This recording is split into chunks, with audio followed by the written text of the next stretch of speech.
everybody, welcome to another episode of Two Strike Noise, your weekly baseball history podcast. My name is Jeff. I'm one of your co-hosts as usual. Also, joining me from the sick bay, it is Mark A. Johnston. Mark, you feeling okay? Yeah, a lot better than the last couple of days. I would feel much better if I were watching some Major League Baseball. I'm doing that right now, as a matter of fact. I happen to be watching a Braves-Giants game from July 29th, 1995. Nice. Do you already know who wins? I don't, but it's that's beautiful. It's Maddox is on the mound. Bonds committed 2 errors in 1 inning. Deion Sanders is in center for the Giants. Wow. Maddox just made an incredible diving play. I mean, he's got like 4 putouts already in the 5th inning. It's wow. Just and by the way, Skip has let me know that the Butterworths from Mobile, Alabama are at Candlestick for the games today. Oh, well, that's very nice.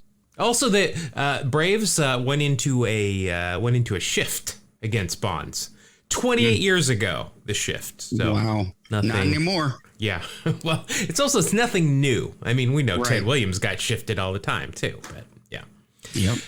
All right, let's get into BP. Mark, this is going to be a little bit different kind of show because we're kind of up against it. We're recording it earlier than we usually do. I'm getting ready to take off, go down to Arizona. If you've listened to a show in the past year, you probably know what's going on. So we're going to do something. We've got Tales from the Dugout. We do that usually about once a month. We're doing something, Tales from the Dugout are shorter stories. We're going even shorter stories today. We're going to call this Position Player Pitching.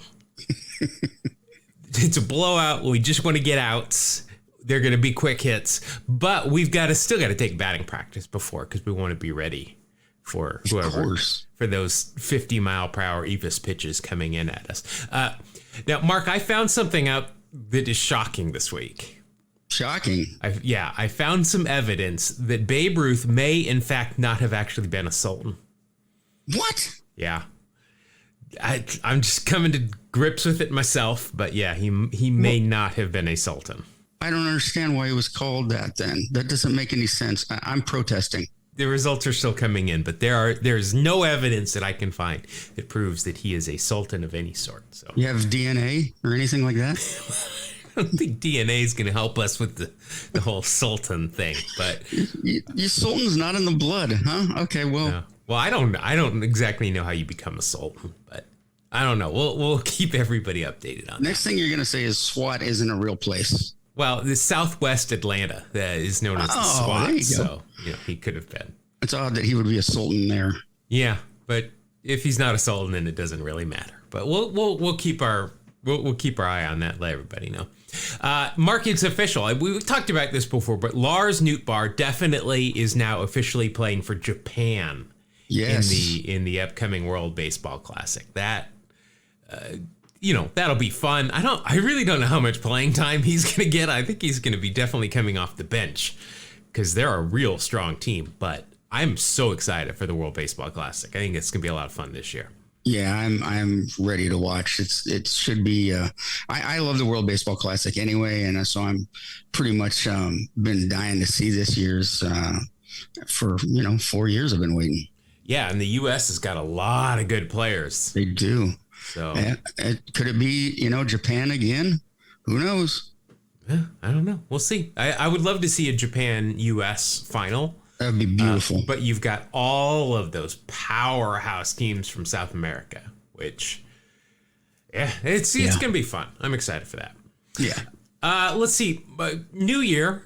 This is our second podcast of the new year, but Baseball Reference made a list of most searched player pages by state for the year 2022, which is last year, obviously. Of the 50 states plus the District of Columbia, 49 of the 51, their top player page searches were for current players. Only 2 were of players that are retired. The first is from Alaska. Who do you think Alaskans were searching for more than any other player? JT Snow? That's a good, wow. Well, I mean, they say his name like, what, 8 different ways? Yes. Or Okay. I don't know how many different ways Eskimos, have the word for snow. I think it's probably more than that. But if I got to explain the joke, it's not very funny. But no, the George Brett, of course, Alaska, really big George Brett fans. Oh, but okay. I mean, could be worse. I mean, that's not bad. The other is Delaware. Oh, wow. Is Delaware a real place? Well, reminds me of the sight gag from Wayne's World, where they've got a green screen and they can go anywhere in the world, and they go to Delaware. But okay, so George Brett is who Alaskans are searching for more than anybody else. Who do you think? Delawareites, Delawinians? I'm not sure. Delawareans. Delawareans. Who are they searching for? Bert Hooten. It's just It's the first name that came to mind. Random name, but no, it's Pete Browning. No kidding. Can you believe that? Pete, I think we've got a lot of Delawareans listening to our podcast. It could be. We talk a lot about that. Now, I did look up both Alaska and Delaware in terms of major league players. Alaska, not a lot of them. Only 12 players from Alaska. One of them we don't talk about because his name's Kurt Schilling. He was born in Anchorage, apparently. Daniel Schlereth, who's kind of last pitched in 2012, but he's from Anchorage. Sean Chacon. A lot of these other guys, Chad Benz, a lot of these other guys were quite a bit older. But not a lot of players from Alaska. I did look up Delaware. Delaware has got a good handful of players, including Paul Goldschmidt. Active guy. He's always in the running for an MVP. But no, they're looking at Pete Browning in Delaware. So, Browning is interesting.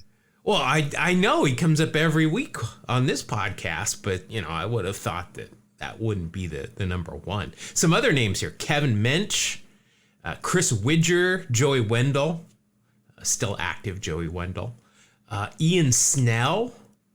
Delaware actually has some names here of players that, Yeah, not bad. Dallas Green. I'm not a Dallas Green fan. I find it, I've never met a single person from Delaware, so I've always kind of wondered if it was real.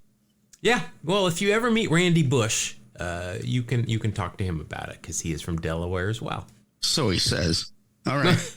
Dover, Delaware, even. Let's see, what else do we got here? Records that have, you get a lot of these people saying, oh, there's these records that'll never be touched, right? You got Nolan Ryan's strikeouts. You got Ricky Henderson's stolen base. You got Joe DiMaggio's hit streak, right? Mm-hmm. I wanted to think about some records that are likely to be broken. Okay. So, I mean, I'm thinking that 5 home runs in a game could happen. With the way that people hit balls, the way that MLB switches balls out, depending on who's playing, apparently. I think 5 home runs in a game is going to happen.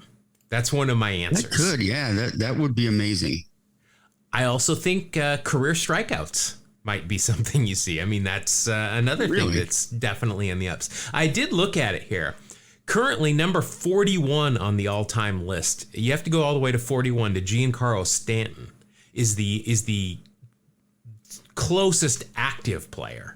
He's got 1,696 career strikeouts. Of course, Reggie Jackson with the all-time career mark with 2,597.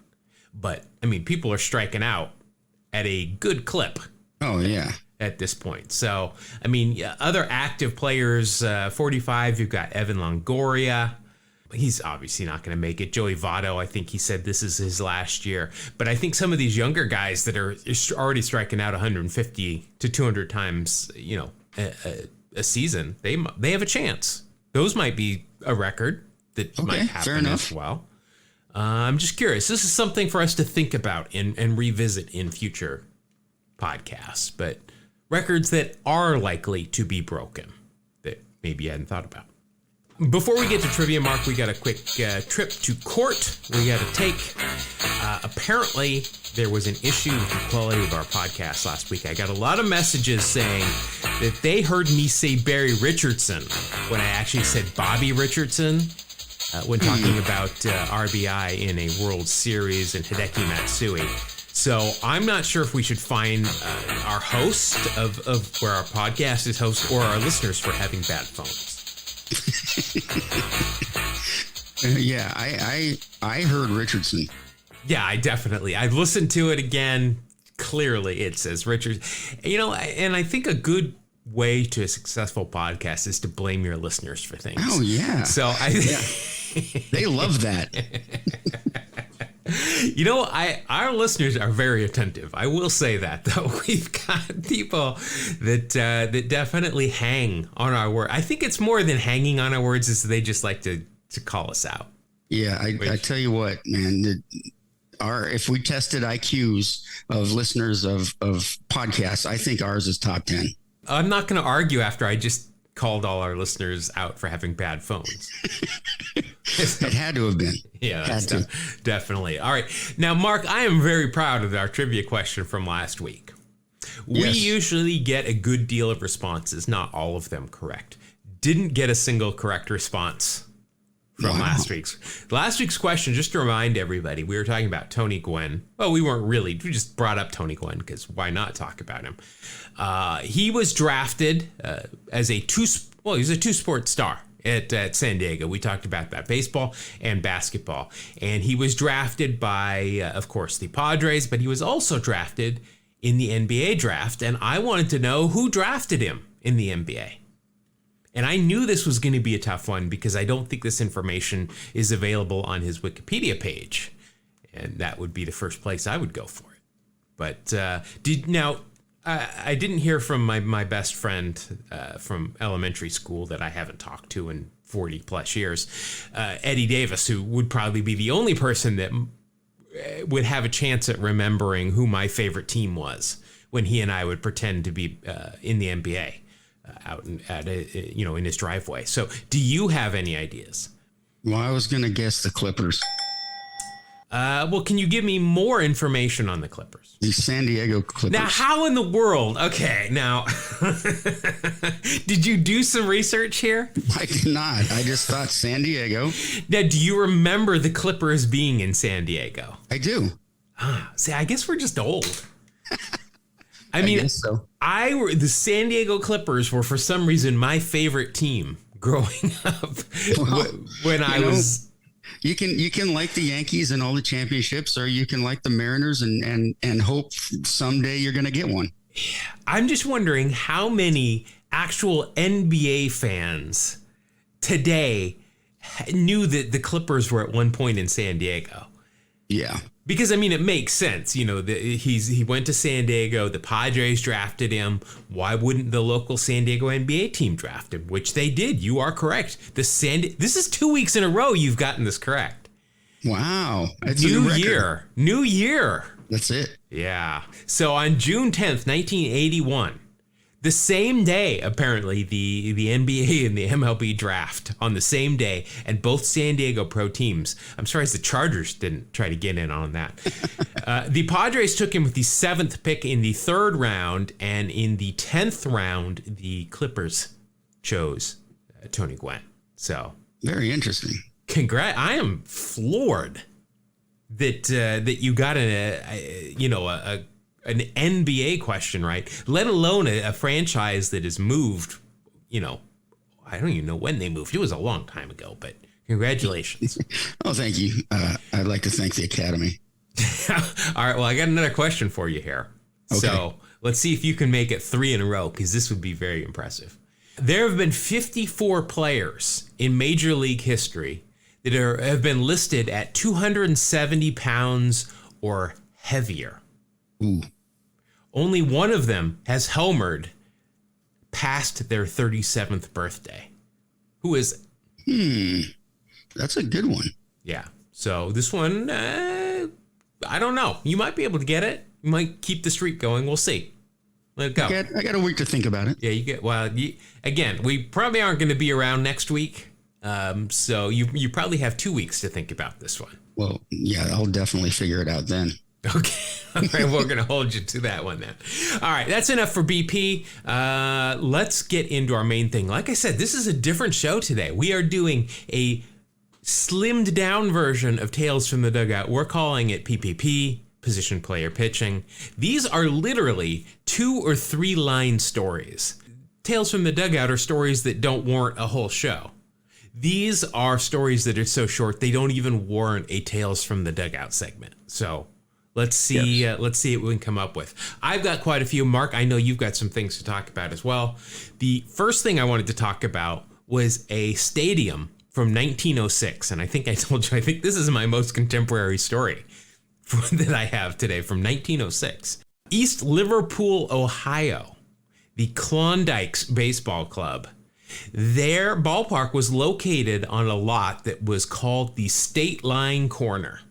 And something very unique about this ballpark, you could, depending on where you hit the ball could land in one of 3 different states. So you hit a home run to left, it could land in West Virginia. You hit a foul ball straight back, it could land in Pennsylvania, and anything else is going to be in Ohio. That is the coolest thing. Yeah, so, I mean, just think about the MLB blackout rules. If this applied today, if somebody was playing at the old State Line Corner ballpark, be something. Why don't they stick one at the Four Corners down there with Utah and Arizona, New Mexico, and is it build a stadium, put home plate right on the corners. Or right at second base. Like right second base. So, left field's Utah, right field's Colorado, the left side of the infield is Arizona, and the right side is New Mexico. I got a lot of ideas. I'd enjoy that. Yeah, that's a good one, man. You should propose that. Anyway, what do you got next? Wow, okay. Well, let's move on to Toledo, Ohio in 1889. The Jacobs, a married couple, Belle and Edwin.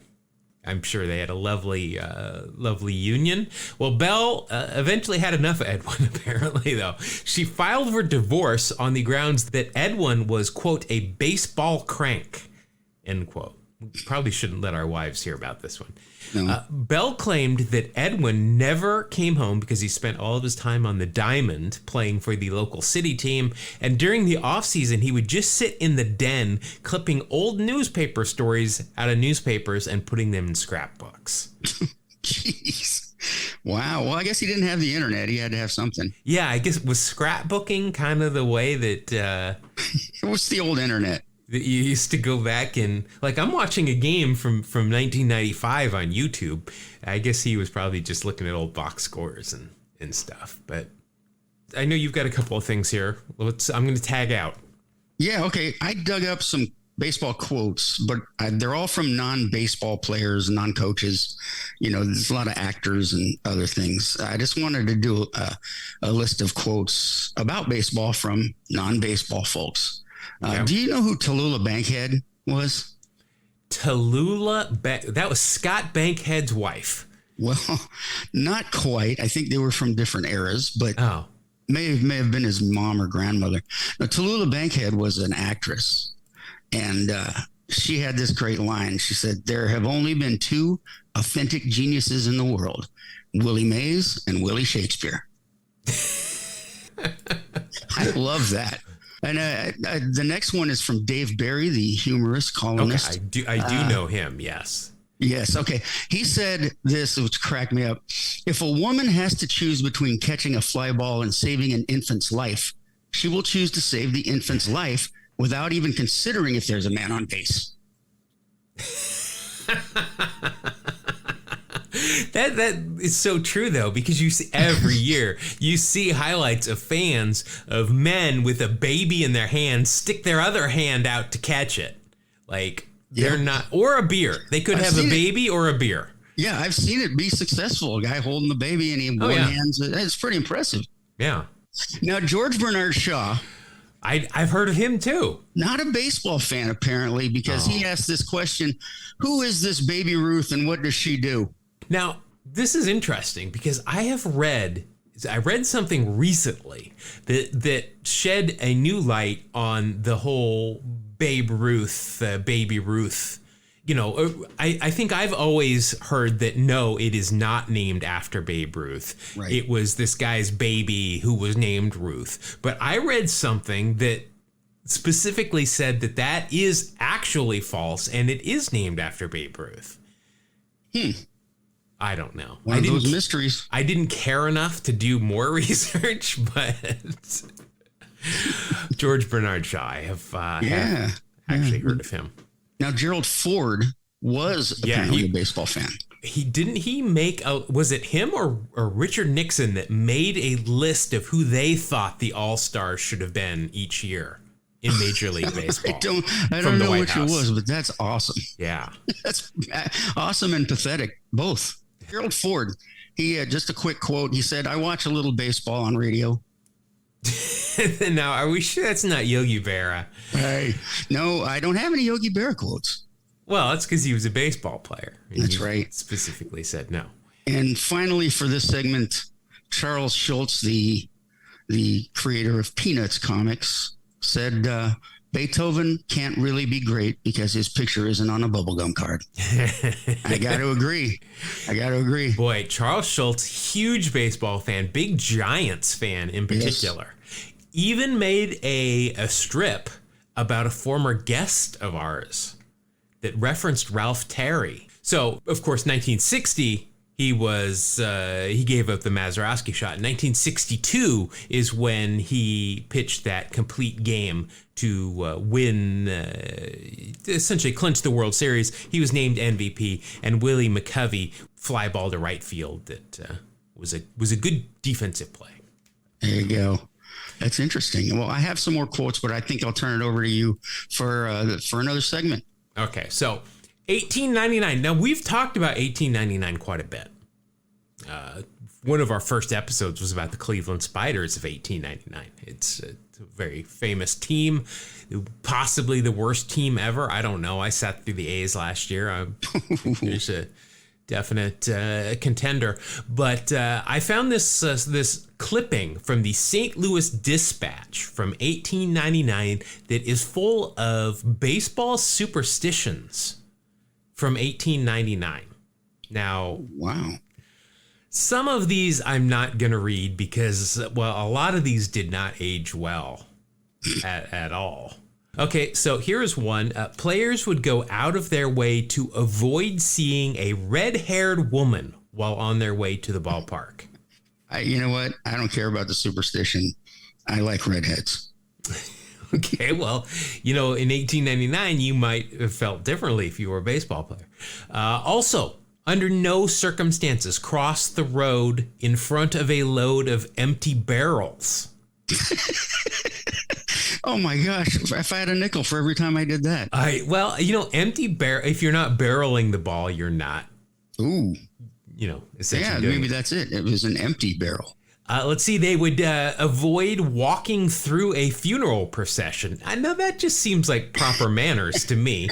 Same here. I'm not going to walk through a funeral procession. Now, it does say walking by the side is permissible and favorable if time will permit. But if you're late, just go right through it, apparently. No. Well, if you're walking with the funeral procession, it's never going to change. It's the same thing. And if you go the opposite direction, you can fast forward the funeral procession. I'm just going to stay away from them. All right. Let's see here. While playing, do not allow a stranger within your tent or upon the player's bench. So did they set up tents if they didn't have a dugout? I don't know. Sounds like it. Don't let somebody that's not a player in, I guess. I don't know. Seems... I don't know. If you're a good ball player, you should never wear a new uniform unless you just can't avoid it. Never. No. But if you do have to wear a brand new uniform, you should definitely carry a, quote, well-authenticated rabbit's foot, carefully tucked away in the lining. I always wondered about the rabbit's foot because it wasn't very lucky for the rabbit. Yeah. Well, maybe it's I guess roadkill. Yeah, you're not. Yeah. No experienced ball player will, while traveling, sleep with his feet pointing towards his destination. Wow. Oh, I mean, if they say so. Let's see. It is injudicious to talk to a girl with a cast in her eye. Now, I have no idea what injudicious or a cast in. I mean, if you have a broken eye, I can understand you might need a cast in it, but I don't. Weird. I don't get the. Maybe it's like casting for fish. I don't know. I don't know. Maybe it's a lustful look. Maybe they're talking about groupies. That this might be a old-timey way of saying steer clear of groupies, which is good advice. Okay, now this one I don't understand as well. Many players and followers of baseball would sacrifice a week's growth rather than meet a clergyman on the way to a game. So are these young people that are still growing? Is this facial hair? What, a week's growth? A week's growth of what? Vegetables? Oh, I don't know. Maybe. Let's see. If you're a professional player, by no means ride on a streetcar or other cheap conveyance. That's why Ricky would take a limo, despite the fact that the hotel was right across from the stadium. He would take a limo because he subscribed to this. Yeah, well, then it must work. Yeah. Let's see. Don't carry an umbrella unless the rain has started before you leave your home. Oh, I'm going to remember that one. Yeah. All right. The rest of these, like I said, use some words that I'm not going to say. Some of these, 1899, it was a different time, but we're not going to relive those. Now, I am just guessing that the Cleveland Spiders did none of these things. Consistently, yes. I'm guessing that they consistently walked through funeral processions. What were they thinking? I don't know, but we know it wasn't the ownership. It was actually the lack of respect for these superstitions. That's it. All right, I got one for one of our favorite guys that is not Pete Browning. It's not Gabby Street or Gabby Hartnett. It's Johnny Dickshot. Oh, yes. AKA Ugly, which is, I don't know which is a better name, if I'd rather be Johnny Dickshot or Ugly Dickshot, but not only one of the most relatable nicknames for the host of this podcast, but he also had a great party trick. So as a youth, Johnny was in his backyard. He lived on a farm, and some of the older boys were throwing bottles, as I assume youth, even to this day, loves, if something's going to break, you're going to throw it as a child. So they're throwing these, and one of these kids accidentally hit Johnny in the head with a bottle. He was knocked unconscious, sent to the hospital. He was unconscious for 2 days in the hospital. Oof. And ended up having a metal plate inserted under his scalp. So during his playing days, he misplayed a ball one time, and the fly ball hit him on top of the head, right where the metal plate was. Didn't hurt him at all. So this led to some experimenting, and ended up with a party trick where Johnny would intentionally throw a hammer in the air and let it hit him on top of the head. This guy should have been a left-handed reliever, I think. Yeah, I think so. Now, my best party trick in junior high and high school was to have somebody pull a random baseball card, and I could tell you who they played for, the position, and some basic facts. Now, Mark, playing Wax Packs Heroes, as we do now, and we pull guys that we have no idea for, I find this a bit frustrating that I used to know who all these people are, and now I don't, but... That was my best party trick. Probably still is. Yeah. Finally, Mark, you and I, we've worked 3 and even 4 ball games in a single day before. We have. They're high school games, so it's a lot easier. It's quicker, a lot quicker, but it still makes for a long day. Well, in 1903, the Poughkeepsie Colts and the Hudson Marines played a quadruple header due to numerous rainouts earlier in the season. So this is 1903. There are no lights, obviously. So I'm wondering when the first pitch of the first game was. Wow. Patriots Day at Fenway, first pitch is like 10 or 11 in the morning, which is still strange. But in 1903, there was no Red Bull. So I'm not sure. They might have just been drinking Coca-Cola, which I think still had actual cocaine in it at that point. The good old days, the original recipe. Yeah, they just had a cooler of Coca-Cola in the tent, apparently, for those. But rough day for Poughkeepsie. The Colts, they lost all 4 games. Ooh. That's kind of hurting the standings. That's a rough day. Let's see. Do you have a couple more quotes for us? Yeah, I got one from James Thurber, the author, who I've read a lot of his stuff, and he's pretty funny. What are some James Thurber novels that we might have heard of? Yeah, well, anything about Walter Mitty. Oh, okay. I had a dog named Walter Mitty, but well, there you go. You were almost related to James Thurber. Oh, okay. You're two steps from James Thurber. So he said the majority of American males put themselves to sleep by striking out the batting order of the New York Yankees. That was me when I was a kid, man. That's how I got to sleep. I counted strikeouts. Hence the Nolan Ryan fan. Humphrey Bogart once said, and he is correct, he said, a hot dog at the game beats roast beef at the Ritz. Ah, yeah, I've heard that one before. That's a good one. Yes, and William E. Vaughn, I love this one because it's so true. He said, as a nation, we are dedicated to keeping physically fit and parking as close to the stadium as possible. Now, see, for me, I park, I don't care if I'm the closest. I just parked wherever I can get out the quickest. Yeah, that's good thinking. Which the closest is, if you leave with everybody else, the closest to the park is usually the last in line to get out. So that's right. Well, this is my personal favorite of all these quotes. George F. Will, who was author, columnist, he did write Minute Work, so he is somehow related to baseball. But since he's not a player or a coach, I counted him. He said, all I remember about my wedding day in 1967 is that the Cubs lost a doubleheader. Boy, I've been there before. Way to endear yourself to your wife. We actually set our wedding up for February so it wouldn't mess with the baseball season. That's a true story. But you work with the Mariners. October is completely fine. Well, maybe we can go back and do it again. I got one last quote. This one cracked me up. This is from the Cincinnati Gazette editorial page in 1879 when they predicted the future of the game.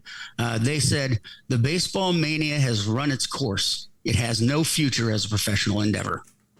Look at social media today, and that's what all the boomers say. Yeah, well, then they should read the Cincinnati Gazette circa 1879. Well, they might have clipped them out in the den during the winter and put them in their scrapbooks. Yeah. All right, so there it is. That's our first ever PPP episode, position player pitching. That's good. I mean, usually some of these things might be BP fodder, but this was good just to get them out there, clear out the. We're releasing players in the minor league system here, cleaning up some stuff with some quick ones here. But Mark, that means that we're getting ready for the final segment of the show here. It is time for everybody's favorite cardboard and wax-based 1v1 combat. It is time for Wax Pack Heroes. Wax Pack Hero! Gonna pull a Wax Pack Hero! Got stars in his eyes! Wax Pack Hero! On a podcast tonight! All right, so as the theme slowly fades away, Mark, we've got a problem. We do? Yes. So last week, if you remember, I took the win. Yes. I dominated. I dismantled your team to make the score 15-14. I'm trailing by 1. Now, it was brought to my attention that my biggest card was Cal Ripken. Yes. And apparently what I did, though, is I read Cal Ripken's WAR total from 1990 versus 2000. Ah. So there was a difference of, I think it was like 6 points. Oh, wow. Now, I don't remember what the scores were last week. I think I still would have won. But I am going to, as the benevolent commissioner, normally you've got to protest the game during the game for it to be registered. I will allow, if you would like, I will allow you to protest last week's game. Man, let me consult with my coaches. Okay, we all decided that we got beat pretty bad. I figured that would probably be the case. We don't want to relive it, is the deal. I didn't. You might have to stick Don Mattingly at second base if we had to pick up. All right. Well, I appreciate that. Yeah, I clearly, because Cal Ripken did 2000 was, I think, his second to last year, something like that. It was not a great season for him. Sure. All right. So the score does remain 15-14. You have a 1-game lead. We are playing to 20, and are you the 2 or 3-time defending champion? I've erased it from my memory. I think just 2. Okay. I won't be 3 until the end of this season. Wow. Okay. Well, cockiness. Well, it's confidence. I know how good I am at this game. It is a game of pure skill. I think you know how bad I am at this game. But nonetheless, we're going to go ahead. Today we've got some 2003 cards from Topps. So no actual wax, but the rules will remain the same. If you are new here, let's quickly go over them because there's a good deal of them. We're going to open these cards, and we are going to look at the year 2003 Baseball Reference WAR. Hopefully I can keep that straight. And we're going to add those together. A couple of things that can add or subtract points. Anything on the player's face, glasses, eye black, a mustache, Brady Anderson's sideburns, stuff like that. That's all good for a positive 10th of a point. A WAR, if they're wearing real stirrups where we can see their sanitary socks, that's a good 10th of a point. But if they're 2-in-1s, that's a minus 10th of a point because we don't like that. If their caricature or jersey numbers on their sweatbands, if any of their final 3 seasons were played for the Mariners, if their batting helmet has 2 flaps or no flaps, or they're batting without batting gloves, that's an extra 10th of a point each. Any awards won in 2003, that means Rookie of the Year, Cy Young, MVP, All-Star, Gold Glove, that's a half point of WAR. If there's a Hall of Famer on the card, whether that's who we're talking about or not, that's a +1. If Ricky Henderson or Nolan Ryan show up, it's a +5 for me if it's Ricky, regardless of whose pack. Nolan Ryan is not going to be in a 2000 pack, so I'm feeling pretty good because Mark would get like that. A throwback card. Yeah, I don't see anything about relics in these though, so I'm feeling confident. That's why I picked it out. Also, Mark, we're both going to pick a team, and if your team shows up in either pack, you're going to get half a point. If mine does, I will get a half a point. So who are you going to go for? I'm going to go with the Cincinnati Reds. You're going to go with the red stocking. Well, not the red stockings, just the Reds. Maybe I should go. Well, I'm going to go with the red stockings then. Okay. I don't think we've ever had where we've both picked a team with the same name, essentially. But no, that's interesting. Neither of these teams have played very well in 2022. Well, 2003 is what we're interested in, though. All right, Mark. So I've got 2 packs here. I've got one in my left hand, one in my right hand. Which one would you like? I'm feeling like left hand today. Left hand. All right. Well, I'm going to have you go second again. Because it worked for me last year. Or last week. It was almost last year. It was almost last year. Yeah, I'm going to go ahead and we'll open up mine. And I'm going to go first. And let's just see what we got here. All right. So leading off, I have got a guy here with the Orioles. He's named Mr. Marlin, though, is one of his nicknames. It's Jeff Conine the Barbarian. Oh, nice. All right. Let's see. So this is like prime Oakley era. Wraparound sunglasses. Yes. Let's see. In the year 2003, he split time with he started with the Orioles and then was traded to the Marlins, which, I think he won a couple of World Series with the Marlins, including in 2003, as well as 1997. Let's see, though, 17 years overall in the big leagues, 8 with the Marlins, 6 with Baltimore, 3 with the Royals, and then 1 apiece with a couple of other teams. In 2003, overall, he hit 282, 338 on base, 20 home runs, 95 RBI, 5 stolen bases, no caught stealing. Ooh, picks his spots. Yeah, he was 8 for 8 the year before as well. So he did pretty well there for a while with the 109 OPS plus, and all of this will equal a WAR of 2.4. Wow. From Jeff Conine. Very nice. Yeah, plus the sunglasses, so that'll start me out with a 2.5 for Jeff Conine. I was not expecting that. Conine competes in triathlons, if you can imagine the pain involved in that.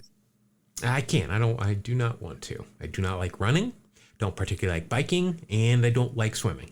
Well, it's not the sport for you, my friend. No, I think I'll stick with baseball and shuffleboard. The two greatest sports ever. Yeah, they have a lot in common as well. All right, so that's a good way to start out. I'll take Jeff Conine. All right, next I have got a pitcher with the Cubs. It is John Lieber. John Lieber. I do remember him. Let's see. John Lieber was a pitcher in the big leagues for 14 years. He had a winning record, 131, 124, 5 with the Bucks, 5 with the Cubs, 3 with the Phillies, and 1 with the Yankees. He was an all-star one time, and that was in 2001. So I missed out there. Injured all during the 2003 season. Let's see. There's absolutely nothing on this card that is going to help me out either. So really, that's not great. What I remember about Lieber is he had a pretty nasty slider. I don't know why I remember that. Here's something interesting about Lieber. Him and his wife have 4 children. Names are Jillian, Jared, Justin, Jonah. That would confuse me intensely. Well, and his name is John, and his wife's name is Jessica. They have a lot of monogram stuff in the household, and they can all use it. There you go. All right. Well, that makes sense. All right. So after a strong start with Jeff Conine, I'm still at 2.5, and I don't know. This might help me out here. Here he is with the Rockies. It is Denny Nagel. Last name easy to spell. Just spell Beagle, but with an N. Let's see. Denny Nagel, 13 years in the big leagues. I remember he was with Atlanta while I was there. I remember him there. He was always good. Wow, in 97 with Atlanta, he led the league with 20 wins. He went 20-5 with a 2.97 ERA.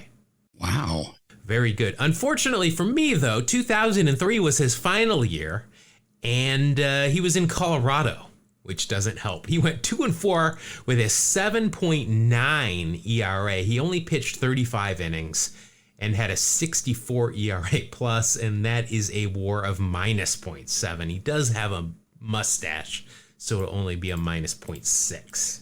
Well, that's cool for me. I don't think going first is working out for me so far here. Well, you got plenty of cards left. Well, like 4. All right. Well, Denny Nagel's had some colorful off-the-field antics that we will just let you look up for yourself. Or make some up there. It's can't be any worse. Yeah, some of them can't be worse than some of that stuff. Yeah.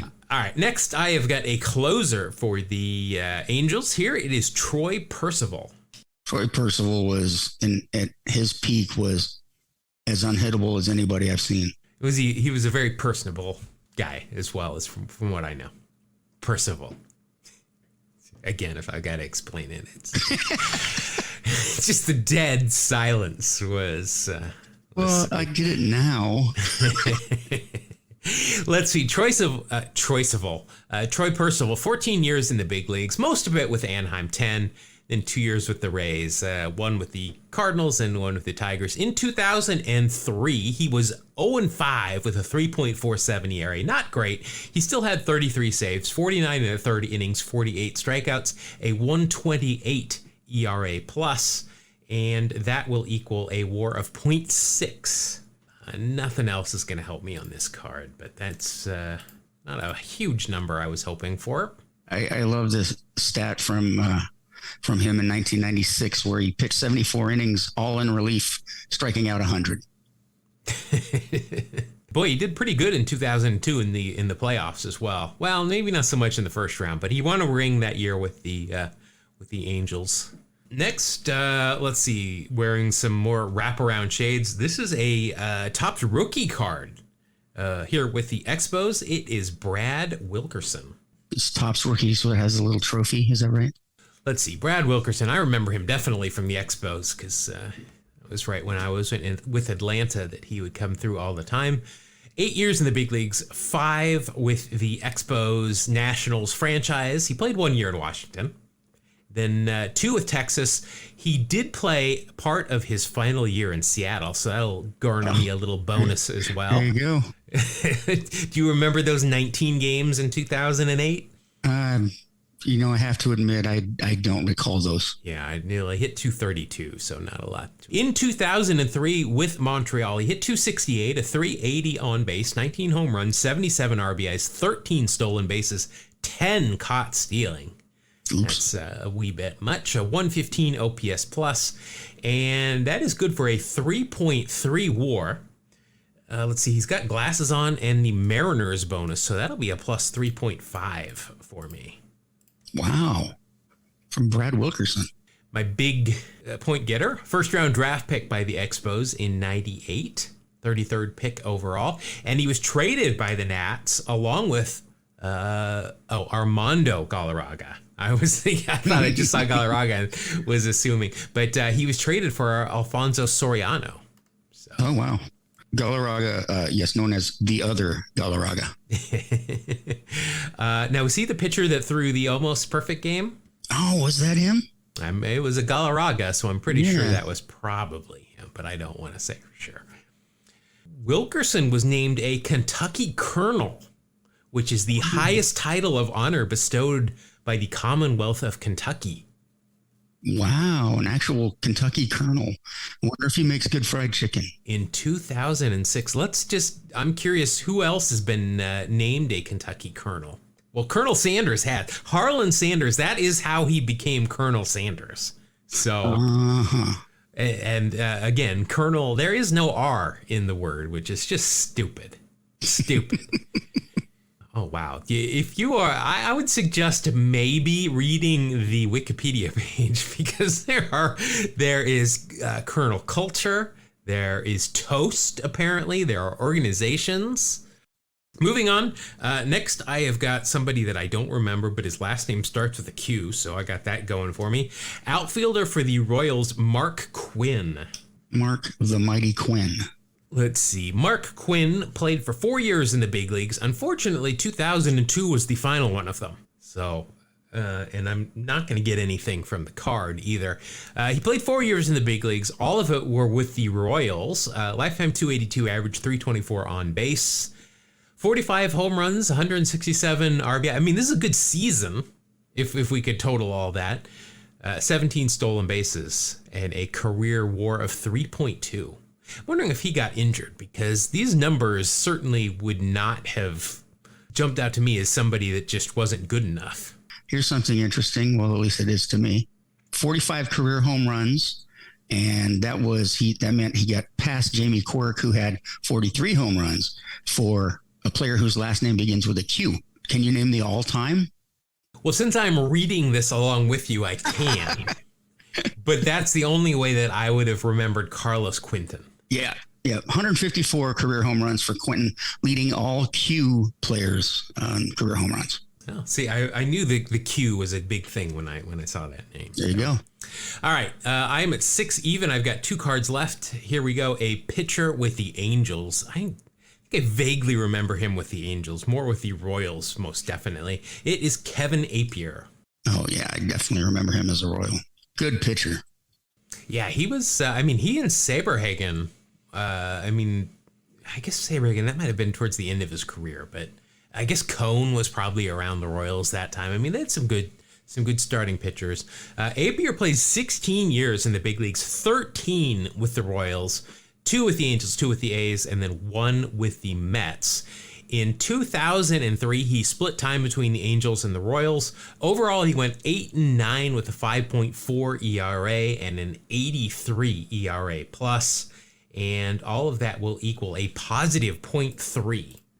So that's not a big getter. He was teammates with Troy Percival, though. He was on the 2002 Angels team that won the World Series. He was a first-round draft pick by the Royals in 1987. And, he was traded to the A's for Jeff D'Amico, Brad Rigby, and Blake Stein. Blake Stein. That's the guy that said Bueller. Oh, that's Ben Stein. It was Ben Stein, yeah. Oh. Also, at one point, traded for Mo Vaughn. Oh, wow. Not as big a deal as it would have been in the prime of their careers. All right, and my final card. So I'm at 6.3. I don't have much hope for my final card here. It's a manager card. And it is none other than, I'm sure Red Sox fans are going to love to hear this name and think of just leaving Pedro in too long. It is manager Grady Little. Poor Grady. Yeah, well, now in this picture, he does have some sunglasses on, so I will get a point for that. He's also holding a baby. Does that count as anything? That's next year's rules. Sorry, man. Well, yeah, the baby's got a bucket hat on. Is that? That would be 14 points in next year's rules. Baby with bucket hat. I think from now on, if you get a baby in a bucket hat, you automatically win this season. I think that's fair. Yeah. All right. So that is going to get me a 6.4 total. Now, I'm not feeling confident. I'm not going to lie. I've definitely had better packs than that. So, all right, let's go ahead and open up your pack here. A 6.4, which you could beat with just one card. Let's see what you got here. All right, so you're starting off with a Milwaukee Brewer. He was also an A for a short time at the end of his career. I think he's still trying to pitch somewhere. It's Ben Sheets. Ben dancing in the sheets. Ben 3 sheets to the wind. Sure. All right, let's see. Ben Sheets, 10 years in the big leagues. Let's see. 8 of it with the Brewers, and then 1 with Atlanta, 1 with Oakland. In 2003 with Milwaukee, he went 11-13, 1 year removed from leading the league in losses with 16. Had a 4.45 ERA, 220 innings, 157 strikeouts, a 97 ERA plus, and that will equal a WAR of 2.4. Sweet. So you are a third of the way to my total after one card. Well, you knew when you saw Ben Sheets, you knew you were in trouble.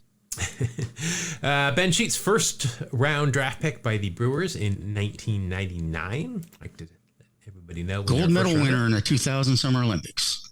All right. So he's got a couple of things going for him. I just want to, I think we've mentioned this. Oh, he's or at least he was a part owner of the Milwaukee Admirals of the AHL. Also enjoys Cajun food, including jambalaya and crawfish etouffee. Wow. See, now you find out these interesting tidbits. I think etouffee is another plus 14 in the new rules. If etouffee is mentioned as a favorite meal, yeah, I think so. That and pineapple upside down cake. Either or. My favorite snack. That's a good snack. All right, next you've got outfielder here for the Baltimore Orioles. It's Jay Gibbons. Let's see, Jay Gibbons, 9 years in the big leagues, 7 with Baltimore, last 2 with the Dodgers. In 2003, he appeared in 160 games for the Orioles. He hit 277, 330 on base, 23 home runs, 100 RBI, and a 106 OPS plus. You might pass me here with Jay Gibbons, I'm afraid. Let's see. Oh, no, only a WAR of 1.5. He does have eye black on, though, so that'll be a 1.6. But with those numbers, I was expecting a lot more. Okay, now I love this. He has got Jay Gibbons has a Instagram account. Unfortunately, it is private, so can't see what he's posting. But his name on Instagram is X5 hitter, which you get that is 5 o'clock hitter. That's what you call somebody that can rip in batting practice, but not so much during the game. So I like that. That's good. That's a good name there. All right, next we have got a Mariner. Oh, nice. This is actually a good-looking card. He's got definitely got some sunglasses on and a mustache. It is Carlos Guillen. Let's see. Carlos Guillen, 14 years in the big leagues, came up with the Mariners, spent 6 years there, and then the last 8 years of his career in Detroit. In 2003, he hit 276, 359 on base, 7 home runs, 52 RBI, and a 104 OPS plus, and that is good for a WAR of 2.5. I did not see that coming. No, that is pretty good, and that will put you ahead of me with a 6.5 total. I just got to avoid the negatives. Yes, let's see. He was signed by Houston as a amateur free agent and then traded with a player to be named later and Freddie Garcia to the Mariners for Randy Johnson in 98. Yes. The player to be named later was John Halama. It was your guy with the sparkly boxers. That's right. All right, next you have got a pitcher here with the Angels. It is Ramon Ortiz. Ramon played for a lot of different teams. Let's see, Ramon Ortiz, 12 years in the big leagues, 6 with Anaheim, and then 1 year apiece with the Twins, Rockies, Dodgers, Cubs, Nationals, Reds, and Blue Jays. Goodness. Well, and he was a right-hander too. He could start. So he was probably that guy that was the number 5 or 6 guy in a rotation. 2003, wow, with the Angels, he went 16-13 with a 5.2 ERA. Jeez. The year before in 2002, when they won the World Series, he went 15-9 with a 3.7 ERA and led the league. He gave up 40 home runs that year. Wow, man. Jeez. I know BP pitchers who don't give up that many. Jeez, I mean, that offense had to have carried him that year. Let's see, overall, this is good for an 85 ERA plus in 2003 and a minus 0.7 WAR. Wow. Good news, I'm back in the lead. Nothing else on this card is going to help you out, but jeez. I can see why he never played in Colorado. He might That would have been an interesting combo. Broken some sort of record. Also went on to play in the NPB for the Oryx Buffalo. Still, though, he played a pretty long time. All right, so you're at 5.8 now. I'm back in the lead. Let's see, you've only got 4 cards left. Next, you got catcher for the Rays. It is John Flaherty. Just don't be negative, John. John Flaherty. Long career, 14 years in the big leagues. He's a catcher, backup catcher. Bounced around. 2003, he was with the Yankees. 40 games there. He hit 267, 297 on base, 4 home runs, 14 RBI, 97 OPS plus, and that is good for a 0.6 WAR. Good, defensive guy. That'll take you to 6.4. We're tied. Ooh. Nothing else on this card is going to help you out with anything. We got a battle. I think we've talked about this. His nickname was Flash, a typical nickname for a catcher, backup catcher. All right, this guy is next. Your card. This guy was a guy that I think for some reason I saw somebody voted for him this year on the Hall of Fame ballot. This guy, I can tell you right now, Mark and I enjoy, because this guy was a starting pitcher that worked very quickly. Here with the White Sox, Mark Burley. Oh, absolutely. Not a bad pitcher either. Not a fun last name to spell, especially if you're not a good speller. Mark Burley, 16 years in the big leagues, 12 with the White Sox, 3 with Toronto, 1 with the Marlins that I do not remember in 2012. 2003, he went 14-14 with a 4.14 ERA, 230 innings pitched, 119 strikeouts, and a 112 ERA plus. It does not give us average time of game, which would be interesting to see for Burley. That is a WAR of 2.5, though. So that'll help. Yeah, that'll probably pretty much put it away for you there. Let's see. Overall, 16-year career, 214, 160 record, ERA of 3.81.